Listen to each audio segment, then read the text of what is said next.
नमस्कार दोस्तों, railway science के आज के इस क्लास में हम लोग वर्क यानी कार्य से रिलेटेड सवालों को करेंगे। लेकिन सवालों पे चलने से पहले हम लोग कार्य का पूरा कॉन्सेप्ट सीखेंगे, पूरा थ्योरी सीखेंगे। उसके बाद सवालों पे चलेंगे और बेहतरीन सवाल करेंगे, PYQ करेंगे, यानी कि प्रीवियस ईयर के क्वेश्चंस को हम लोग करेंगे जो कि आपके रेलवे के प्रीवियस ईयर एग्जाम्स में पूछे गए हैं 2022, 2018 इन सब में, है ना। तो चलिए पहले समझते हैं कि वर्क क्या होता है और कैसे हम लोग वर्क कैलकुलेट करते हैं, क्या इसमें कंडीशंस बनते हैं, ये सारी चीज़ें हम लोग समझते हैं। देखिएगा, सबसे पहली बात तो इतना समझ लीजिए कि कार्य होने के लिए एनर्जी चाहिए होता है। यानी कि ऊर्जा अगर होगी किसी ऑब्जेक्ट के अंदर, किसी वस्तु के अंदर, तो ही वो कार्य कर पाएगा, अदरवाइज वो काम नहीं कर सकता, है ना। तो पहला कंडीशन तो ये होना चाहिए कि भाई हमारे पास एनर्जी होनी चाहिए। क्या होनी चाहिए दोस्तों? एनर्जी यहाँ पर होनी चाहिए। बिना एनर्जी के कार्य बिल्कुल भी पॉसिबल नहीं है, ठीक है।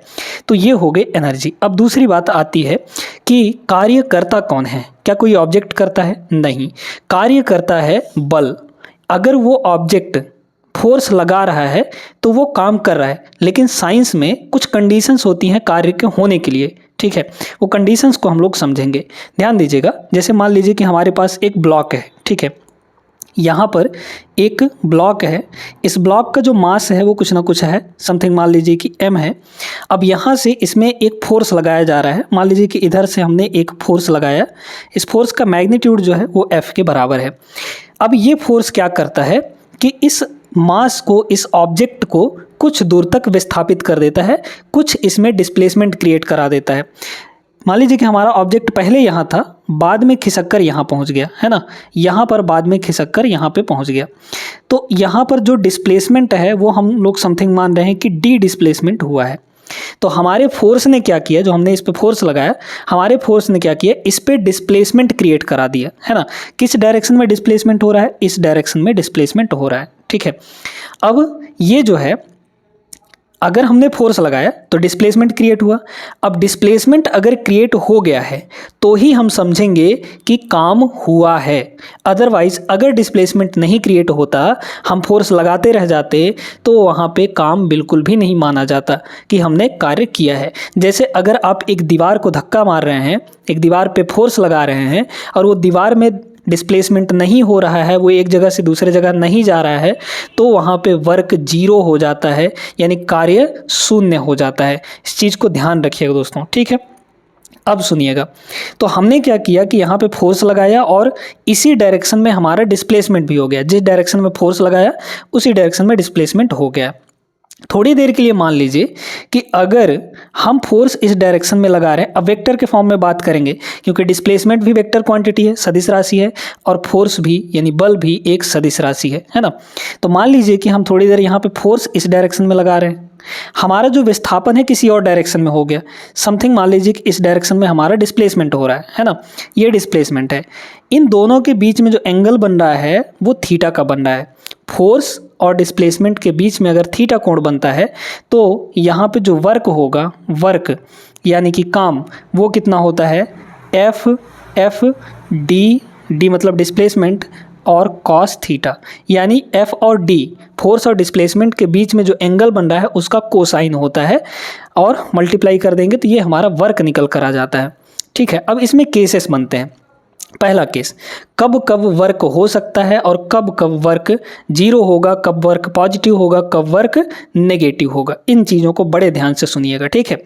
पहली बात, यहाँ पर हम लोग बात करते हैं कि भाई हमारा वर्क जो है वो पॉजिटिव कब होगा, वर्क हमारा पॉजिटिव वर्क कब होगा, ठीक है। तो पॉजिटिव वर्क कब होता है, इस कंडीशन को बड़े गौर से सुनिएगा। पॉजिटिव वर्क कब होगा? जब ये कॉस थीटा हमारा पॉजिटिव होगा, ठीक है। एफ और डी तो मैग्नीट्यूड है ना, एफ और डी तो मैग्नीट्यूड है। कॉस थीटा अगर पॉजिटिव है तो हमारा वर्क पॉजिटिव होगा। कॉस थीटा पॉजिटिव कब होता है, किस किस एंगल के लिए? तो 0 से 90 डिग्री के बीच में कॉस हमारा पॉजिटिव होता है। तो अगर हमें पॉजिटिव वर्क देखना है तो एंगल कितना होना चाहिए? एंगल यहाँ पर 90 से कम और यहाँ पर 0 से ज़्यादा होनी चाहिए, है ना। 0 से ज़्यादा होनी चाहिए, तब यहाँ पे वर्क हमारा पॉजिटिव होगा। क्लियर है ये बात? ठीक है। दूसरा कंडीशन क्या आता है कि नेगेटिव वर्क कब होगा भाई? नेगेटिव वर्क कब होगा, यानी कि ऋणात्मक कार्य कब होगा? तो ऋणात्मक कार्य तभी होता है जब ये थीटा 90 के पार पहुंच जाता है, 90 के पार और 180 के बीच में रहता है ना। तो 90 के पार मतलब कि 90 से ग्रेटर होना चाहिए और 180 से कम वैल्यू होगी थीटा की, तब हमारा वर्क क्या होगा? पॉजिटिव नेगेटिव होगा। ठीक है, इक्वल भी इसको कर सकते हैं, कोई दिक्कत नहीं है। क्लियर है ये बात? अब यहाँ पर तीसरा चीज़ ये आता है कि भाई हमारा जो वर्क है वो जीरो कब होगा, है ना। जीरो किन किन कंडीशन के लिए होगा? तो जीरो वर्क जो है वो 3-4 कंडीशंस के लिए जीरो होता है। ठीक है, बहुत ध्यान से इन सारी चीज़ों को नोट करते हुए चलिएगा। पहला कंडीशन क्या हो? अगर हम फोर्स ही ना लगाएं तो भी वर्क जीरो होगा, क्योंकि फोर्स हमारा जीरो हो जाएगा तो वहाँ पे वर्क जीरो होगा। ठीक है, तो पहला कंडीशन क्या है वर्क जीरो होने के लिए? फोर्स हमारा जीरो हो। ठीक है, दूसरा कंडीशन क्या है इसके लिए? दूसरा कंडीशन ये है कि हम फोर्स तो लगाएं लेकिन डिस्प्लेसमेंट ही ना हो, है ना। डिस्प्लेसमेंट ही वहाँ पर जीरो हो जाए, यानी डी जीरो हो जाए। जैसे हम दीवार पे धक्का मार रहे हैं लेकिन दीवार आगे नहीं बढ़ रहा है, डिस्प्लेसमेंट नहीं हो रहा है उसमें, तो वर्क जीरो हो जाएगा। यानी कि दूसरा केस क्या बनेगा? डिस्प्लेसमेंट जीरो हो जाए। तीसरा केस क्या बनेगा? तीसरा केस ध्यान दीजिएगा आप, यहाँ पर हमने एक बार एफ को जीरो किया, एक बार डी को जीरो किया। अब कॉस थीटा की वैल्यू कब जीरो होती है? कितने एंगल के लिए कॉस की वैल्यू जीरो होती है? आप कहेंगे 90 के लिए कॉस 90 जीरो होता है। यानी कि अगर एंगल 90 डिग्री हो जाए भैया तो भी वर्क जीरो हो जाएगा। जैसे मान लीजिए कि फोर्स हम इधर लगा रहे हैं, डिस्प्लेसमेंट इधर की तरफ हो जाए, है ना। इससे रिलेटेड सवाल भी करवाएंगे तो वहाँ से आपको अच्छे समझ में आएगी। जैसे मान लीजिए कि एक आदमी है यहाँ पे और ये आदमी जो है अपने सर पे बोझा रखा हुआ है। ठीक है, अब ये बोझ क्या करेगा? ये बोझ इस पे नीचे की तरफ फोर्स लगा रहा होगा। कौन सा? ग्रेविटेशनल फोर्स, है ना। नीचे की तरफ ग्रेविटेशनल फोर्स लग रहा है, यानी कि ये फोर्स का डायरेक्शन हुआ, और ये आगे चल रहा है तो डिस्प्लेसमेंट कहाँ हुआ? आगे हुआ। तो फोर्स नीचे लगाया तो ग्रेविटेशनल फोर्स के द्वारा जो किया गया कार्य है वो कितना हो जाएगा? जीरो हो जाएगा। क्यों? क्योंकि फोर्स नीचे लग रहा है, ये जो भार है, ये जो वजन सर पे रखा गया है, ये नीचे की तरफ फोर्स लगा रहा है और ये बढ़ आगे की तरफ रहा है, यानी कि डिस्प्लेसमेंट आगे की तरफ हो रहा है। तो 90 डिग्री का कोण बन गया ना दोनों के बीच में, तो कार्य वहाँ पे जीरो हो जाएगा। समझ पा रहे हैं इस चीज़ को, है ना। तो उम्मीद करते हैं कि ये सारे कंडीशंस आप लोग समझ गए होंगे और इनको नोट कर लिए होंगे। अब यहाँ पे दो चीज़ें और समझिएगा। अगर थीटा की वैल्यू, है ना, यहीं पे लिख देते हैं इफ़ ये दोनों कंडीशंस भी नोट करते रहिएगा, है ना, नोट करके चलिएगा। इफ़ थीटा की वैल्यू जीरो हो जाए, है ना, थीटा की वैल्यू अगर जीरो होगी मतलब कि फोर्स भी उसी डायरेक्शन में हो, डिस्प्लेसमेंट भी उसी डायरेक्शन में हो, जैसे यहाँ पे हो रहा था, सेम डायरेक्शन में दोनों थे। तो जब सेम डायरेक्शन में दोनों होंगे तो इस केस में वर्क जो होगा वो मैक्सिमम होगा। कितना हो जाएगा यहाँ पे? क्योंकि कॉस जीरो की वैल्यू 1 हो जाती है, यहाँ पे हो जाएगा 1, मतलब F इंटू डी सीधा सीधा हो जाएगा, F इंटू डी सीधा सीधा हो जाएगा। दूसरा केस क्या है यहाँ पर? दूसरा केस नोट करिएगा कि भैया अगर इफ़ एंगल जो है वो एक दूसरे के विपरीत हो जाए, मतलब फोर्स कहीं और डिस्प्लेसमेंट कहीं और, है ना। जैसे ऐसे हो जाए कि भाई हम फोर्स इधर लगा रहे हैं इस डायरेक्शन में और डिस्प्लेसमेंट हमारा उल्टा हो रहा है ना, इस डायरेक्शन में हो रहा है, तो इन दोनों के बीच में 180 डिग्री कोण बन गया। तो जब 180 डिग्री के बीच 180 का कोण बनेगा तो cos 180 होता है नेगेटिव, यानी -1 होता है, तो यहाँ हो जाएगा -1। मतलब कि इस केस में जो वर्क है वो कितना होगा? -FD होता है, यानी कि नेगेटिव का मैक्सिमम जिसको हम लोग मिनिमम कह सकते हैं, सबसे कम कार्य कब होता है? जब दोनों के बीच में एंगल 180 डिग्री का होगा तब।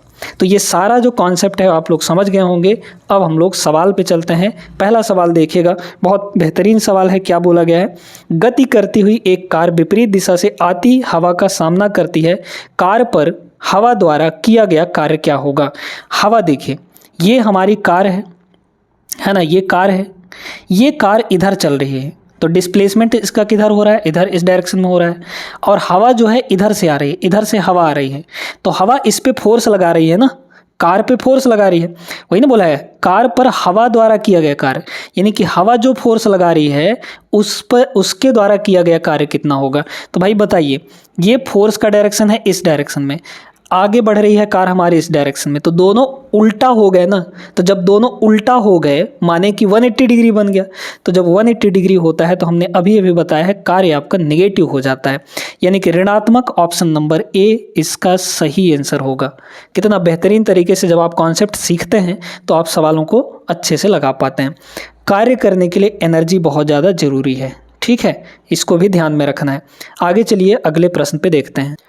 चलिए अगला सवाल देखिएगा, लेकिन अगले सवाल को देखने से पहले थोड़ा सा एक चीज़ और समझिए कि भाई यहाँ पे जब हम किसी ऑब्जेक्ट पर काम करते हैं, फोर्स लगाते हैं, डिस्प्लेसमेंट होता है उसमें, तो उसके अंदर एक एनर्जी आ जाती है, ठीक है।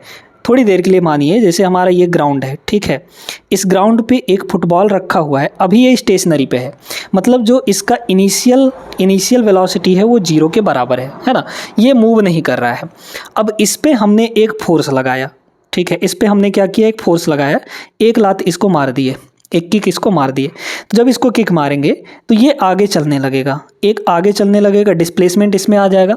डिस्प्लेसमेंट आने के साथ साथ इसमें एक वेलोसिटी आ जाएगी, है ना। तो जो इसका फाइनल वेलोसिटी है ये क्या हो जाएगा, v हो जाएगा। मान लीजिए कि v हो गया, है ना। तो हमने फोर्स लगाया, डिस्प्लेसमेंट क्रिएट हुई, उसके वजह से इसमें वेलोसिटी आ गई। अब वेलोसिटी आ गई है और मान लीजिए कि अब हम फोर्स हटा दिए, है ना, फोर्स हटा दिया, अब फोर्स नहीं लगा रहे हैं, फिर भी तो ये आगे जा रहा है, अपने से आगे जा रहा है ना। तो आप थोड़ा ये सोचिए कि भाई अपने से आगे जा पा रहा है, यानी कुछ ना कुछ वो काम कर रहा है। काम कर रहा है तो काम कब होता है, जब एनर्जी होती है, अदरवाइज काम नहीं होगा।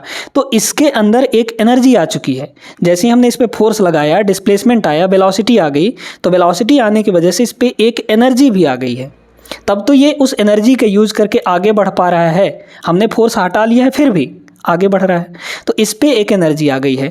तो जब भी मोशन के वजह से एनर्जी आती है ना, किसी ऑब्जेक्ट के मोशन के वजह से उसमें एनर्जी आ जाए तो उस एनर्जी को हम लोग काइनेटिक एनर्जी कहते हैं। क्या कहते हैं, काइनेटिक एनर्जी कहते हैं। समझ में आई बात। तो जब भी किसी ऑब्जेक्ट में मोशन की वजह से उसमें एनर्जी मौजूद होती है, उस एनर्जी को हम लोग काइनेटिक एनर्जी कहते हैं। दूसरा है यहाँ पर पोटेंशियल एनर्जी। मान लीजिए जैसे यहाँ पे एक ऑब्जेक्ट है, ठीक है, ये ऑब्जेक्ट अभी ग्राउंड पे है। इस ऑब्जेक्ट को हमने क्या किया कि थोड़ा दूर ऊपर उठा दिया, यहाँ पे ला लिए, ठीक है, अपने हाइट के बराबर इसको उठा के ले आए। तो जब उठाए हैं तो इस पर हमने कुछ ना कुछ काम किया है ना। जब हमने इसको ऊपर उठाया तो हमने इस पर कुछ काम किया, क्योंकि फोर्स लगाए हैं। फोर्स हम ऊपर की तरफ लगा रहे हैं ना, इसको उठाने के लिए ऊपर की तरफ फोर्स लगा रहे हैं, और इसमें से डिस्प्लेसमेंट भी हुआ है, h हाइट तक हम इसको ऊपर भी उठाए हैं, ठीक है। तो इसको हम लोग यहाँ पर ऊपर उठाए हैं, तो मतलब डिस्प्लेसमेंट क्रिएट हुआ है, साथ में फोर्स भी लगाया गया है। तब फोर्स लगाया, डिस्प्लेसमेंट हुआ, तब फोर्स और डिस्प्लेसमेंट जहाँ पे होता है इसका मतलब वहाँ पे काम होता है। तो हमने इस पर काम किया। अब थोड़ी देर के लिए ऐसा समझिए कि हम इसको यहाँ से ला के अब अगर छोड़ दें तो क्या ये यहीं पर टिका रह जाएगा? बिल्कुल नहीं, ये नीचे आएगा। नीचे आएगा तो कैसे नीचे आएगा? नीचे आएगा तो इसका मतलब वो काम कर रहा होगा, और काम कर रहा होगा इसका सीधा अर्थ ये है कि इसके पास एनर्जी होगी तभी वो काम कर रहा है ना। तो इसको हमने ऊपर उठाया, इसका पोजीशन चेंज किया, इसकी स्थिति बदली गई, तो इसके स्थिति के बदलने से इस पे एक एनर्जी आ गई। उस एनर्जी को हम लोग क्या कहते हैं? काइनेटिक एनर्जी कहते हैं।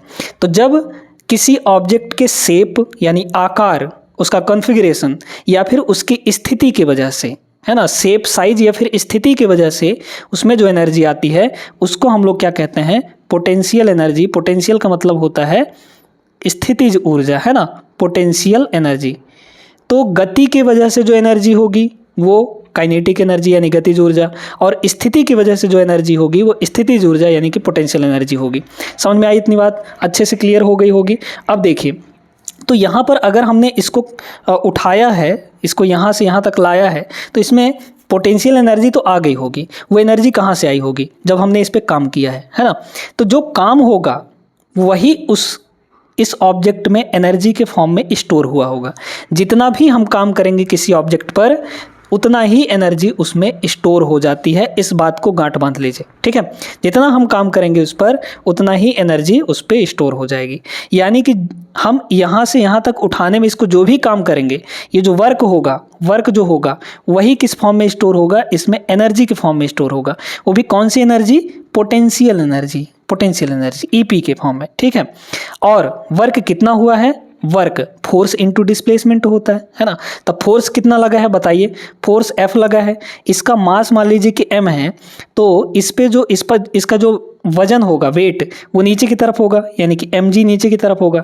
तो ये फोर्स जो है इसी के बराबर ही होता है। अगर ये दोनों बराबर हैं तो बैलेंस रहेंगे, लेकिन थोड़ा सा भी, मतलब एकदम थोड़ा सा भी अधिक इसको फोर्स लगा दिए तो ये ऊपर उठने लगेगा। यानी हम इसको ऊपर उठा रहे हैं तो इसके बराबर ही फोर्स लगा रहे हैं, इससे कम फोर्स नहीं लगाएंगे। तो इस पे जो बल हुआ वो कितना है? mg के बराबर। और इनटू डिस्प्लेसमेंट कितना कराया? यहाँ से यहाँ तक, यानी कि h कराया। तो जो इस पे पोटेंशियल एनर्जी स्टोर होगी वो कितनी हो जाएगी? mgh के बराबर होगी।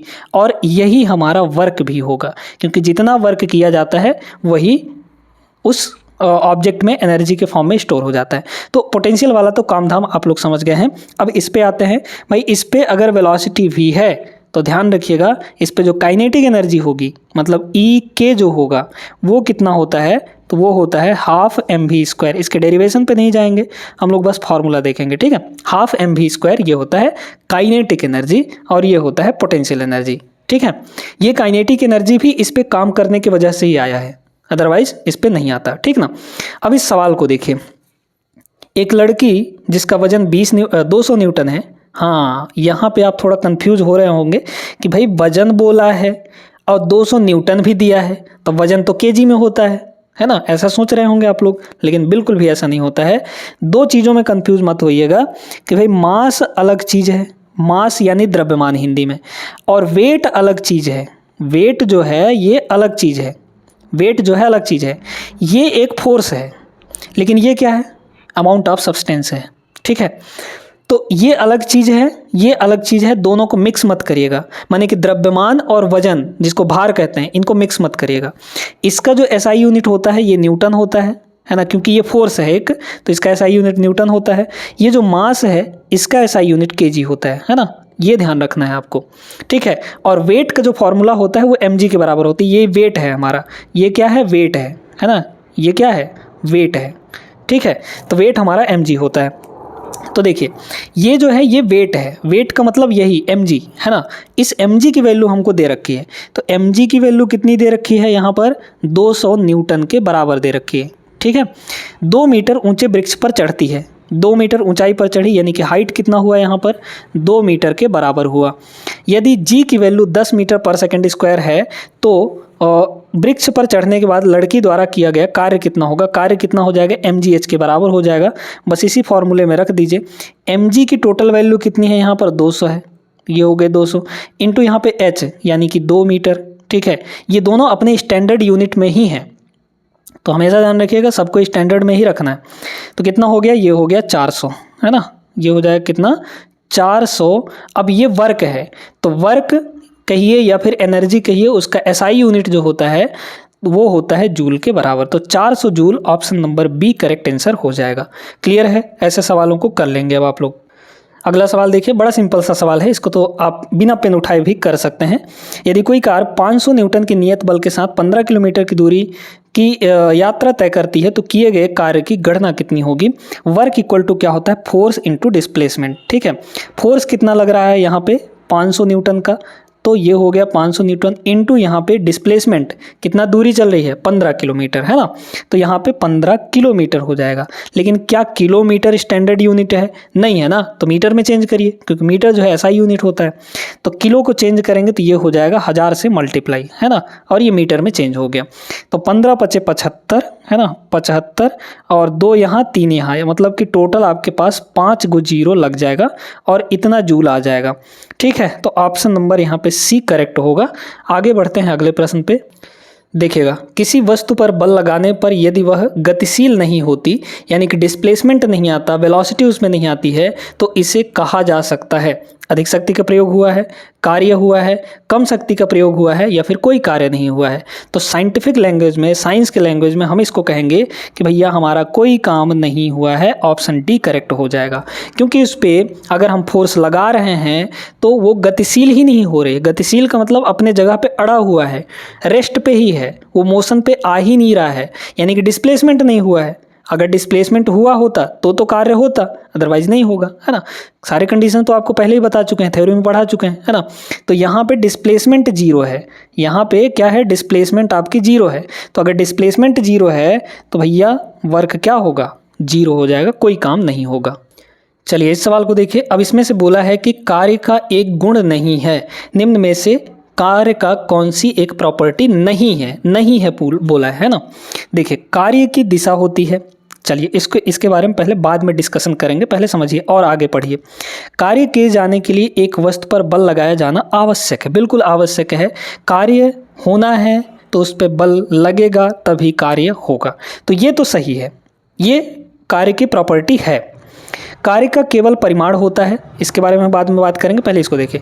कार्य के होने के लिए वस्तु का विस्थापन होना आवश्यक है, हाँ ये भी बिल्कुल सही बात है। हाँ एक चीज़ कार्य के बारे में हमने आपको नहीं बताया था कि जो वर्क है, वर्क इसका कोई डायरेक्शन नहीं होता, यानी कि यह एक अदिश राशि है।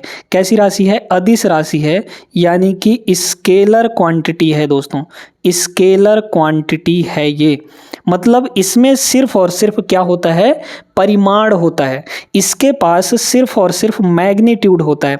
इसका पास क्या होता है, इसके पास सिर्फ और सिर्फ मैग्नीट्यूड होता है। There is no direction, magnitude होता है, मैग्नीट्यूड हो जाता है, लेकिन इसमें डायरेक्शन नहीं होता। भाई स्केलर क्वांटिटी क्या होते हैं, जिनके पास सिर्फ और सिर्फ मैग्नीट्यूड हो, परिमाण हो, उनकी न्यूमेरिकल वैल्यू हो, बाकी डायरेक्शन नहीं होता, इसमें डायरेक्शन नहीं होगा इसमें, ठीक है। तो पहला बात, कार्य की दिशा होती है, गलत बता रहा है ये, कार्य की दिशा नहीं होती है ना। तो ये इसकी एक प्रॉपर्टी नहीं है, मतलब हमारे सवाल का जो आंसर है वो यही वाला होगा, पहला option is the right answer, क्योंकि यह एक प्रॉपर्टी नहीं है। सी बोला है कार्य का केवल परिमाण होता है, हाँ ये भी बात सही है, ये तो है प्रॉपर्टी, है ना, बताया तो ये प्रॉपर्टी है, लेकिन पहला वाला प्रॉपर्टी नहीं है, इसका एक गुण नहीं है। कार्य की दिशा होती है, बता रहा है, गलत बता रहा है, ठीक है। देखिएगा सिंपल सा न्यूमेरिकल है। एक बस 4000 न्यूटन के स्थिर बल से चलती है, बस द्वारा किया गया कार्य 2000 जूल है, बस द्वारा तय की गई दूरी कितनी होगी, 2 मीटर हो जाएगी, एकदम नहीं 2 मीटर नहीं 0.5 मीटर हो जाएगी। देखिएगा कैसे, देखिए हमारा जो वर्क होता है, वर्क वो उसका फॉर्मूला क्या होता है, फोर्स इंटू डिस्प्लेसमेंट, है ना। डिस्प्लेसमेंट मतलब वही चली गई दूरी, कितना दूर तक तय किया है। तो यहाँ पे वर्क कितना हो रहा है, काम कितना हो रहा है, 2000 हो रहा है, तो ये हो गया अपने पास 2000। फोर्स कितना लग रहा है यहाँ पे, 4000 के बराबर, है ना, इनटू डिस्प्लेसमेंट निकालना है, 3 जीरो से 3 जीरो कट गया, 2/4 आ जाएगा। 2/4 का मतलब 1/2 होता है, और 1/2 का मतलब 0.5 होता है, तो 0.5 मीटर डिस्प्लेसमेंट यहाँ पर बन जाएगा। ऑप्शन नंबर डी करेक्ट होगा। चलिए अगला सवाल देखते हैं, क्या बोला, एक लड़का 4 kg की स्कूल बैग को 30 सेकंड तक पकड़ता है, उसके द्वारा किया गया कार्य की मात्रा जूल में कितनी होगी। बहुत बढ़िया सवाल, लॉजिकल सवाल है, बड़े ध्यान से सुनिएगा। एक लड़का है, 4 kg का बैग है यहाँ पे, है ना, 4 kg का यहाँ पर बैग, वो थैला जो है पकड़ के यहाँ पे खड़ा हुआ है, ठीक है। ये यहाँ पे ये पकड़ के बस खड़ा हुआ है, ठीक है, 30 सेकंड तक पकड़ रखा है। इसका जो वेट है वो कितना है, यहाँ पे mg नीचे की तरफ लगेगा, है ना, mg नीचे की तरफ लगेगा। इसका जो मास है वो 4 kg के बराबर है।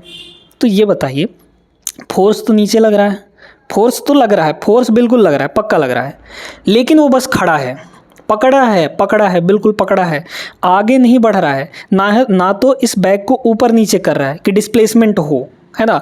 वो बैग को क्या किया, सिर्फ और सिर्फ पकड़ा है। तो डिस्प्लेसमेंट क्या हो गई, यहाँ पे 0 हो गई भैया, डिस्प्लेसमेंट 0 तो काम 0, खत्म कहानी, सीधा सा आंसर ऑप्शन नंबर सी हो जाएगा। तो ऐसे सवालों में फिजिक्स में आपको लॉजिक लगाना है, समझ में आ गई बात। ऑप्शन नंबर सी यानी कि 0 वर्क होगा, यहाँ पे कार्य कितना हो जाएगा, 0 हो जाएगा। दोस्तों सारी चीज़ें आप लोग समझते चलेंगे और प्रैक्टिस करेंगे, तभी ऐसे सवाल लगा भी पाएंगे। निम्नलिखित में से कौन सा किए गए कार्य का उदाहरण नहीं है, है ना, किए गए कार्य का एग्जाम्पल नहीं है। पहला, लड़के का कमरे में दीवार को धक्का देना, धक्का दे रहा है, डिस्प्लेसमेंट नहीं होगा, कार्य नहीं होगा, यही ऑप्शन आपका आंसर हो जाएगा। इसमें बोला है कार्य का उदाहरण नहीं है, तो ये कार्य का उदाहरण नहीं है, इसमें काम नहीं हो रहा है ना, जीरो हो रहा है। आगे के ऑप्शंस को भी पढ़ लेते हैं। लड़की द्वारा एक ट्रॉली को धक्का देने पर ट्रॉली का आगे बढ़ जाना, डिस्प्लेसमेंट हो रहा है, फोर्स भी लगा रही है, तो मतलब काम होगा, तो ये आपका सही है ना, ये कार्य का उदाहरण है। सतह पर पड़े कंकड़ पर दबाव डालना, ये भी है, क्योंकि जब कंकड़ पे दबाव डालेंगे तो सतह के नीचे धंसेगा वो, तो उसमें डिस्प्लेसमेंट होगी तो काम होगा, तो मतलब इसमें भी काम हो रहा है।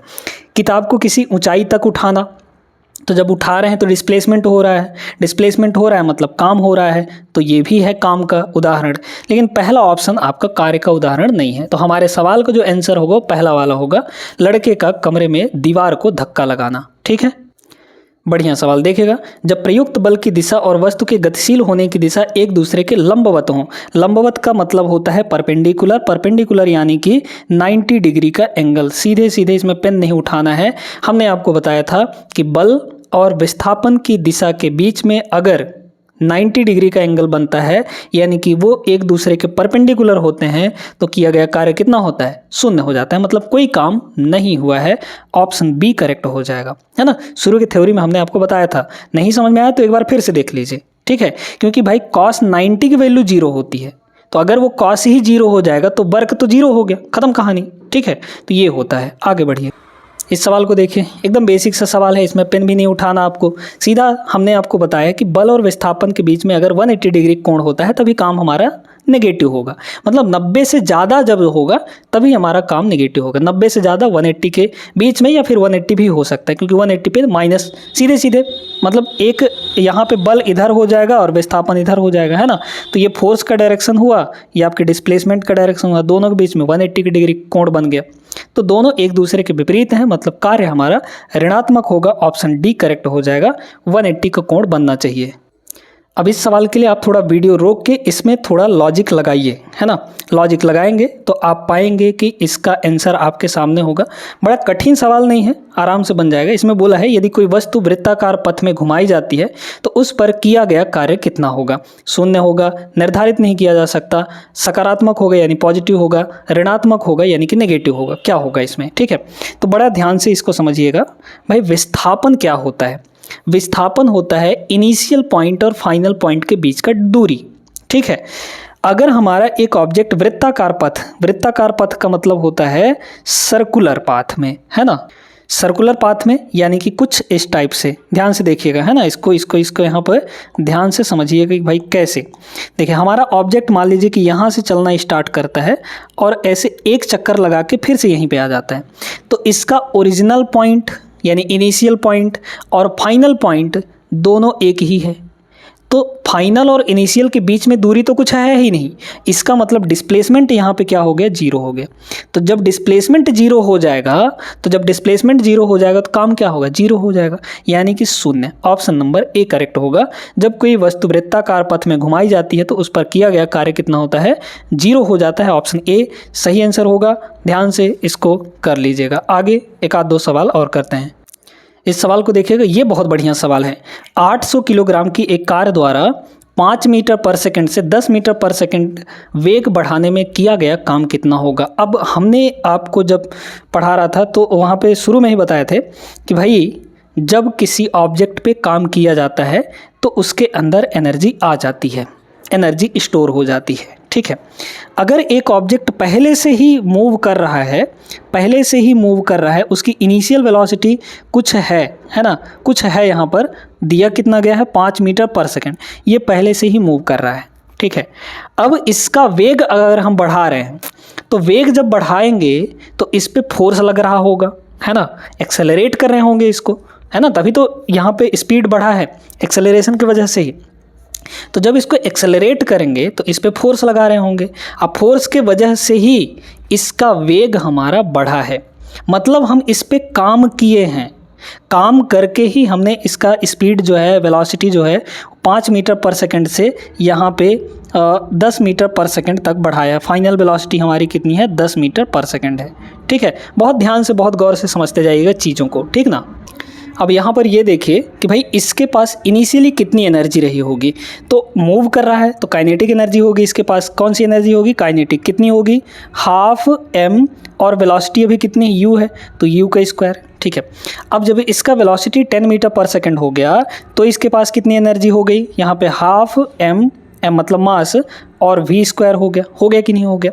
तो ये जो एनर्जी यहाँ से यहाँ पहुँची है, यहाँ ऑफ कोर्स यहाँ पे एनर्जी ज़्यादा होगी, यहाँ पे एनर्जी कम होगी, तो एनर्जी इसकी बढ़ी है। और जो भी एनर्जी बढ़ी है, जितना भी एनर्जी बढ़ा है वो कार्य के वजह से आया है। जब हम उस पर काम किए हैं इसी वजह से उसकी एनर्जी बढ़ी है। तो जितना इसका एनर्जी बढ़ा है वही आपका कार्य हो जाएगा। तो वर्क कितना होगा, वर्क कितना होगा, एनर्जी में वृद्धि, यानी कि इंक्रीज इन काइनेटिक एनर्जी।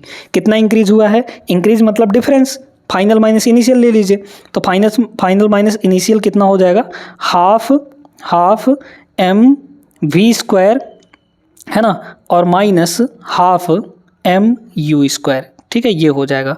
अब इसमें वैल्यू रख के आप सारी चीज़ें निकाल लीजिए। हाफ m जो है वो आपका कॉमन है, तो हाफ m का मतलब यहाँ पे m का मतलब कितना kg है, 800 ग्राम है ना, तो यहाँ पे हो जाएगा 800 kg, सॉरी ग्राम नहीं है kg है।